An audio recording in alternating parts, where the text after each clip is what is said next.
all aldehydes contain oxygen. Actually, let me finish this video first. This gives the oxygen atom a slight negative charge. Gives oxygen a slight negative. The double bond is shifted towards the oxygen atom. This gives the oxygen atom a slight negative charge and the carbon atom a slight positive charge. Now this means that carbonyl compounds can react with nucleophiles. Carbonyl compounds. Okay, and carbon is slightly positive. Okay, we can say here carbonyl compounds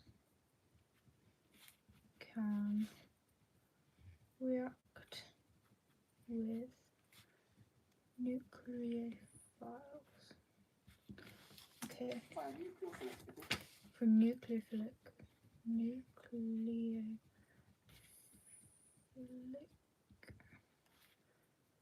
addition. Nucleophilic addition. And we'll be looking at nucleophilic addition reactions of carbonyl compounds in a later video. In the next video, we look at the oxidation. Oxidation of aldehyde. Well, done this one.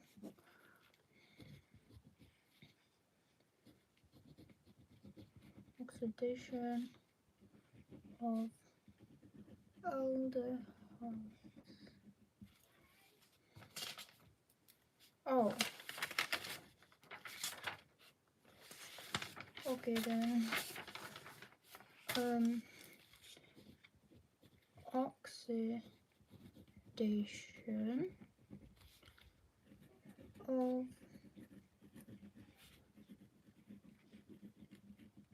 okay, so right now I've learned the structure of aldehydes and ketones. So all aldehydes contain oxygen double bonded to a carbon atom, and this is called a carbonyl group. So it's a COO. So that's the carbonyl group. So in a aldehyde, the CO is always found at the end of a chain, or well, we say it at the start. So it's always found at the end of the carbon chain, although I'm a bit confused because first they say that we name it using like the start, which is the CO, and then it says that it's the end of the carbon chain, which is kind of confusing, but it's fine. So how do we name it? Well, we identify the longest chain of the carbon atom. So if we have, for example, propanol, propanol has 3 carbons. So therefore, it will be given the propan part. And then we have the COH at the end. Well, we actually say CHO, which is the al bit. So it has 3 carbons. So it's 3 carbons long, so it's propan. And the al is added because it is a aldehyde. So its structural formula is CH3, CH2, CHO. So that's how you name aldehydes. Then we have ketones. So ketones also contain a carbonyl group, but it's always bonded to 2 other carbon atoms. So you know how I said that aldehydes have the CO carbonyl bond at the end of the chain? Well, ketones are different because it's actually like, say, in the middle of 2 carbons. So it is never attached to a hydrogen bond atom, whereas aldehydes do, apart from, well, methanol has 2 hydrogens added to it. So how do we name it? Well, first we consider the position of the ketone. No, we don't. We first look how many carbons it has. So for example, if it's 6 carbons long, it will be given hexane at the start. Then we look at the position of the carbonyl carbon. So I'm just going to show you an example. See this? So there's the carbonyl bond. So it's on the second carbon. We always, like, instead of going from here because it's too long, we'll always go from the shorter side. So we say that the carbonyl's position is 2. So the ketone has why have I just put 1? well. Oh no! Oh, I just realised what I did. A ketone, well, it ends with -one, so therefore it's called hexane-2-one. So that's its name, and CO is in its structural formula. Now, the structure of a carbonyl group is very complex. Well, kind of complex, I'd say. It looks like this. Yeah. So there's pi bonds around the CO, and these are formed from the sideway overlays of the 2p orbital. So from the carbon and oxygen group. And then in the middle we have the sigma bond. So the double bond in the carbonyl group is polar. And it's polar because of the oxygen atom being more electronegative than the carbon atom. So electron density has shifted to the oxygen, which makes I can't even say oxygen anymore. Oxygen is slightly negative, and carbon will be slightly positive. So therefore, carbonyl compounds can react with nucleophiles. And this is done through nucleophilic addition. Okay, so that's everything for the structure of aldehydes and ketones. So now we're going to be doing... What are we going to be doing? We're doing oxidation of aldehydes. Yeah. Okay. So...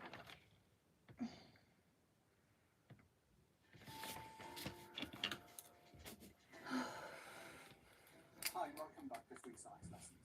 By the end of this video, you should be able to describe the oxidation of aldehydes. You should then be able to Okay, we should be able to do this after this video. between aldehydes and ketones. Whoops. In the last video, we looked at the structure of aldehydes and Is ketones. it so And quiet? I've put a link to that video in the description below. I'd recommend that you watch that video before We already you watch watched this it, one. and I even summarised it, so... Now, a key reaction of aldehydes is that they can be oxidized to form carboxylic acid. Okay. So the first thing we learn is that aldehydes can be oxidized. What was that? Oxidized. What's going on? Oxidized to form. Stop. Carboxylic acids. Carboxylic. Okay, so aldehydes can be oxidized to form carboxylic acids as shown in this strange Acids. I'm thing. showing you here the oxidation of the aldehyde ethanol forming ethanol I'm pretty sure that's acidified potassium dichromate, so... acid. In this reaction, the oxidizing agent is the acidified dichromate 6 ion. Oh, what? No, you can also say potassium. So, This has the formula CO2O72. I swear it's potassium. Yeah, that thing. Potassium dichromate. minus Or sulfuric slash acid. H plus. We can use either potassium dichromate and dilute sulfuric acid, or we can use sodium dichromate and dilute sulfuric acid. Okay. Now the Oh, I should probably write this down. Okay, so, what is this? The reagent? I kind of forgot. slash H plus. Action, the oxidizing Oh, agent. the oxidizing agent. Okay, so the oxidizing agent that's used. Wait, so does it mean that it is potassium dichromate or sulfuric acid? You can use either. Is the acidified dichromate 6 ion. This Acidified dichromate 6 ion. Okay, we'll just put acidified dichromate 6 ion. Okay, so it has a formula. CO2 I don't think you have to learn the formula. O72 minus slash H plus. Alright. We can use either potassium So you can use either potassium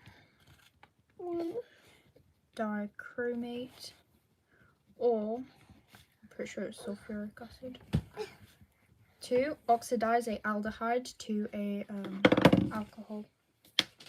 Thanks. dichromate and dilute sulfuric acid. Oh, I should have said dilute. or we can use sodium dichromate and Sodium dichromate. Or sodium dichromate. sulfuric acid.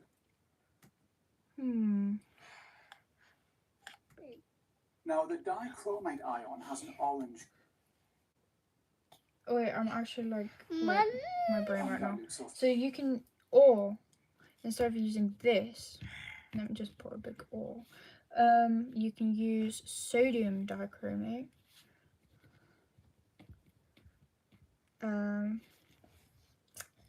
And sulfuric acid. Okay, now I've got a little question. Does that mean you can use potassium dichromate and sulfuric acid? -H+. We can use either Oh. potassium dichromate Okay, and it's dilute and. sulfuric acid, or we can use sodium dichromate and dilute sulfuric acid. Now the dichromate ion. The dichromate ion,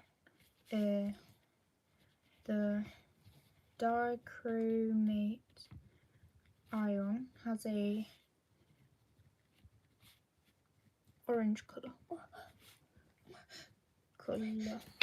Has an orange colour. When the aldehyde is oxidized. So when the aldehyde is oxidized, the dichromate ion is reduced. Yes. So when the aldehyde is oxidized, then the dichromate ion is reduced. Yes. The dichromate ion is reduced, forming the chromium 3 ion, which chromium 3 ion. Okay, dichromate is reduced to the chromium